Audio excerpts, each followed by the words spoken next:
Cisco Certified Network Associate Day 30. Welcome back everybody. I'm Imran Rafai, your trainer for this entire series. We are reaching the end of ICND 1, right? So we have discussed almost everything that is part of ICND 1, and we have few topics that we have missed here and there. So what we're going to do is use this video and the next video to fill those gaps, right? So without wasting much time, let's get straight into today's class. But before we go ahead, I'm going to put in some social media contacts on our screens. Please feel free to visit us on Facebook. We have a YouTube channel which you're watching this from. Please subscribe to that. Twitter feeds, my personal social media contacts are there, and of course my email address is there displayed here, so please feel to write into us. So what are we going to do today? Today we're going to look into three topics. We're going to look at network architectures, we're going to look at network impacts, and we're going to also look at troubleshooting methodology. Cisco has two types of architectural approach. One is the Cisco three-tier architecture, and then we have something called as a collapsed layer architecture. This is the one that you see on the screen is called as the three-tier architecture because it has three different layers: the access layer, the distribution layer, and the core layer. So it has three different layers. Now, access layers are layers of devices which directly connects to end devices, right?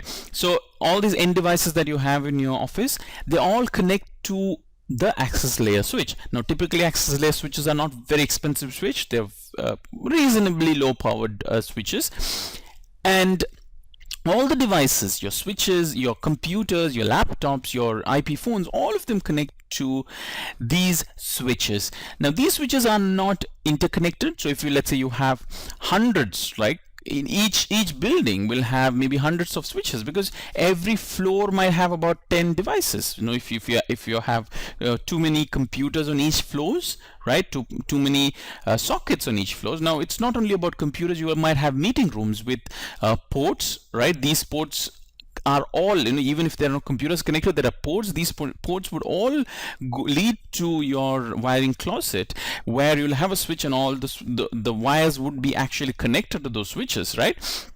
So you'll have hundreds and hundreds of devices in each building.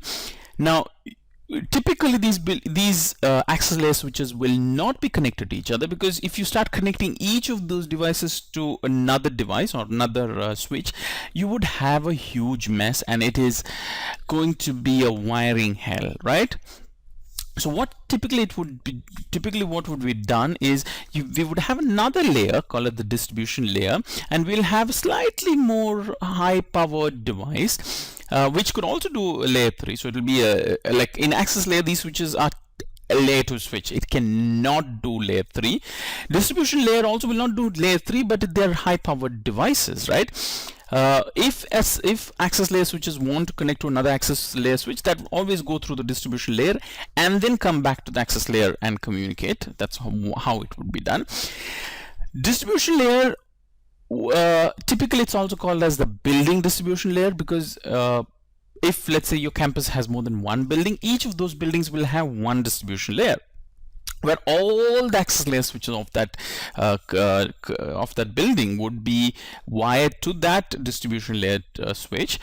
And then you will have another layer, the core layer. Now core layer is typically where outside connections, right, to the internet or to your offsite VPN connections, all that gets terminated to your core layer, right? It's connected to your core layer.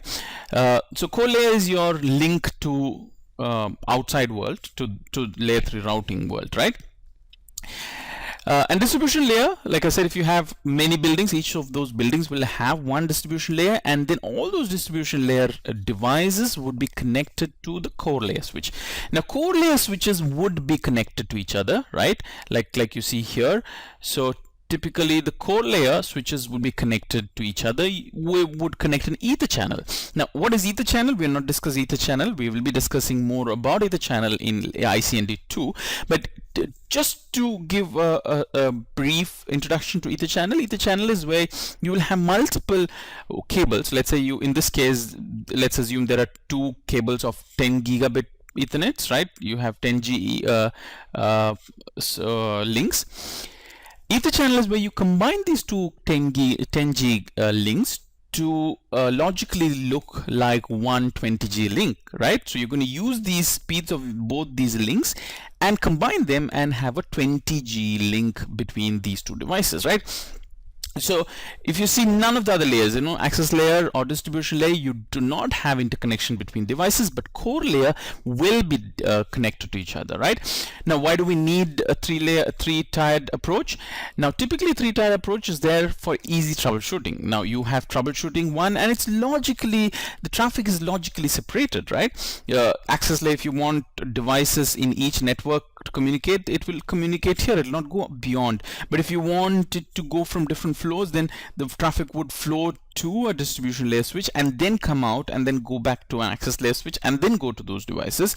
If you want to have communication between multiple buildings, then the traffic is always going to go to distribution, then to the core, and from core it is going to go to whichever core switch that it needs to go, and then it comes back to the distribution layer, then to your access layer, and back into those devices, right? So traffic management, distribution of traffic happens in a much logical way, easy for troubleshooting, and a much efficient way. Now, you might say your company is not that big, so you don't have so much IT resource to allocate so many devices. So there is another approach known as the collapsed core, where these two layers, the core layer and distribution layer, gets combined, and this architecture is known as the collapsed core architecture, right? Where distribution layer and core layer devices are combined and it does one function. So you have access layer is connected directly to this collapsed core layer, and then again collapsed core layer devices are connected to each other, but access layers are not. And access layers, if it wants to communicate with another access layer switch, it has to go through the collapsed core layer switches and then comes back, so traffic is done. So this is another form of architecture which is much more efficient, right? So if you don't have the kind of money and the kind of resources, then collapsed core. But if you're working for a big organization and if they have the funding, then yes, three-tier architecture is definitely the way to go. Next, we look at network impacts. So according to ICND topics, these are the three devices that they want us to speak about. So firewall, we did not speak about firewall much because of course ICND, we don't need to speak about it. If you're looking at CCNA security, of course, yes, we will come back to firewalls. But what is a firewall? We did a little bit of traffic filtering using ACL in our last couple of videos ago. But firewall is a device that is exclusively for packet filtering, right? So let's say you have a network, right? You have a network, and let's say there is a switch here, right? And then you have your router, and then these devices. Okay, now a firewall is a device, typically it sits before your it sits between your network and internet, right? This is the firewall, and what it does is it does not allow traffic to come in from a low security zone. So normally what happens is firewalls typically have two zones. One is called the inside zone and one is the outside zone. Typically the inside zone have security level of 100, which means it's very secure, and outside zone have security level of 0, which is least secure. As a rule, traffic going from high security zone to a low security zone is always allowed, but traffic coming from a low security zone to a high security zone would always be dropped. Now this is how traffic is. So let's say if your device is communicating from, let's say, from your computer, you are sending out a traffic to a ping traffic, for instance, to a device on the internet, right? So you're doing ping. The ping would reach them, right? So let's say you're doing ping. Normally what happens is when you try pinging, it will say ping timed out. But what's happening is the ping would go through, because it's going from high level to a low level. Your ping will go out, but on your way back, that ping is coming from a low security level to a high security level, and hence the ASA or any firewall would drop that packet, right? So when you're looking at your network, you need to analyze firewalls. Now firewalls, not only the network firewalls that you have like ASA, even your computer will have firewalls which will not let. So you'll have customers call and say, you know what, my traffic is, my application is not working, or that person is trying to access a server. It says I cannot access that server. You need to look at firewalls. Firewalls always create havoc, because firewalls would block traffic. Even the software firewall that's sitting on the client's machine, that also could be stopping traffic. So you might have to go to that firewall and open that port saying any traffic going to this access, depending on, of course, depending on your organization's need for that software or that protocol. You need to, as an administrator, you'll have to go and open those ports on your computer or on your firewall, right? That's how firewalls can have network impact. Access point, again, access point and wireless controller. Now what's an access point? Normally in an organization, if it's a totally wired network where you don't have any wireless access points or wireless devices, it's going to be typically very secure, because people who have to access the network are going to be inside your organization, because you don't have a wire that's outside the building where any stranger can come in and plug the device. But with access point, wireless access point, that has changed. Your access point does not have a barrier limit. That means you plug an access point in your office, your access point can be actually accessed by anybody, right? If they have a password, if they can hack your password, crack your password. Now I don't want to get into hacking of passwords and all those things, but let's assume you've forgotten to give a password. You've kept your access point open, wireless access point open, right? The SSID without a password. Anybody can literally, so if let's say there is a wireless access point here, right, and somebody, let's say a rogue is sitting, right, he gets access to, he has his device and he's connecting to your access point, and if your SSID is open, that person now has access to your network. Every shared file, every shared network, everything can be accessed. It's as if that person has come and he's sitting inside your office, right? So access points need to be well documented. It should be protected. You should know, and you need to, as a network administrator, you need to be careful that access points are protected. And even if it's not protected, make sure your access points are placed in such a way that you're not sending too much power outside the building for somebody else to get inside, right? So that's how access point. Now what's wireless controller? If let's say you have hundreds of these access points in your organization, if you're talking about like regular home-based access points or wireless routers that you have in your house, you go configure your SSID and all your passwords individually on those machines. But in a big organization, that's not practical, because you might have hundreds of those devices, and if you want to let's say your password gets compromised and you want to change that password, it's not practical for you to go to hundreds of those devices and change those passwords. You would do about 5 of them and you'll be tired.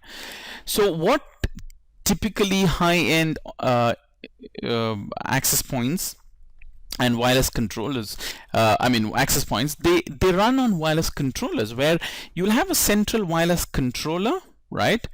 And these wireless controllers are connected to your network, right? And these wireless controllers are connected to access points, right? You might have 100 access points and all of them are connected to the controller, and from the controller you say SSID change, right? You change the SSID or password change, and all of the devices get updated automatically. That's where wireless controllers uses. So you'll have one central wireless controller and you might have hundreds of those devices. Make one change in your controller, the controller actually controls all these access points, so access points all of them, right? So instead of using standalone access points, it's always better to use wireless controller based access points, where you control your entire wireless network from one controller, and the controller will send those updates to the access points, which will then have the updated passwords and updated security features.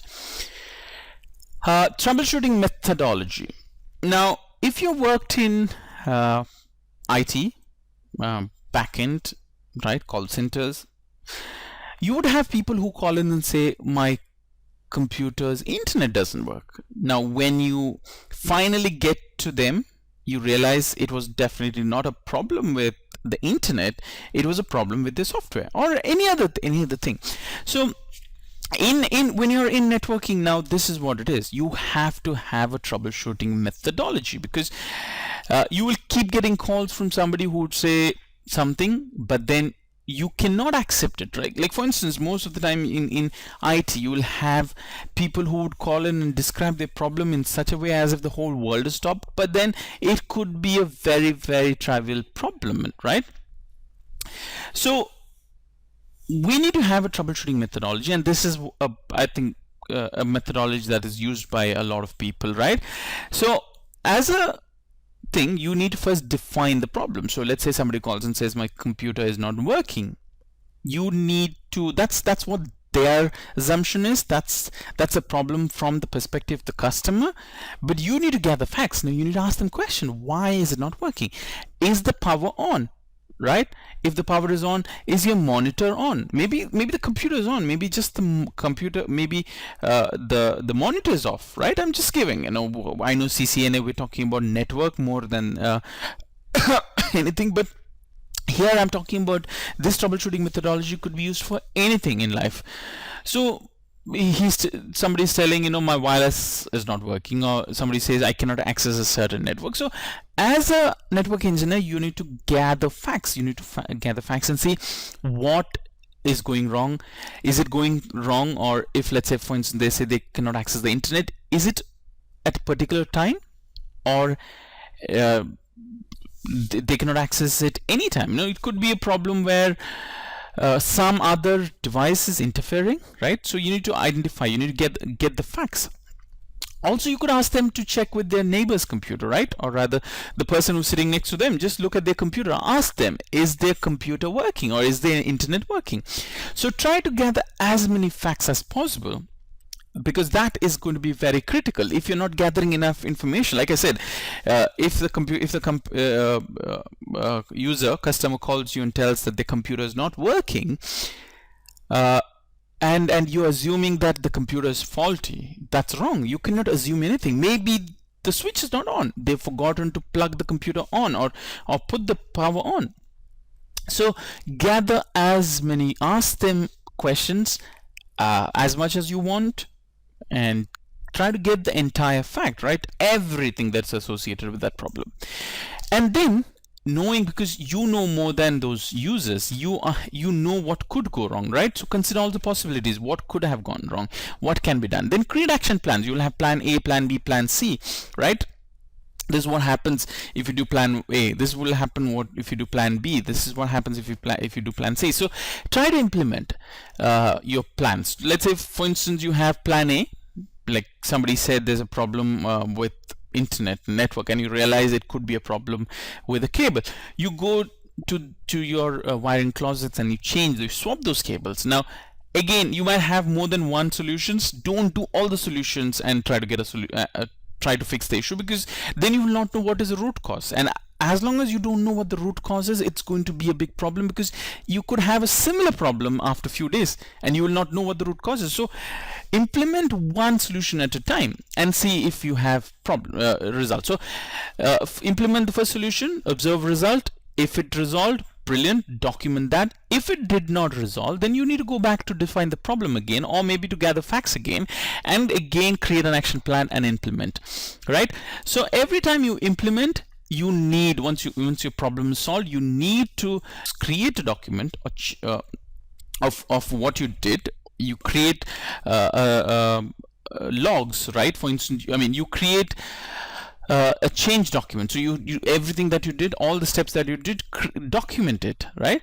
The reason you document it is because you come back, let's say you do this on a Saturday, and you come back on a Monday, and then you realize you have too many calls to your IT and saying, no, something is not working. You can quickly go back to your Saturday's logs or documents and say, what did you do last?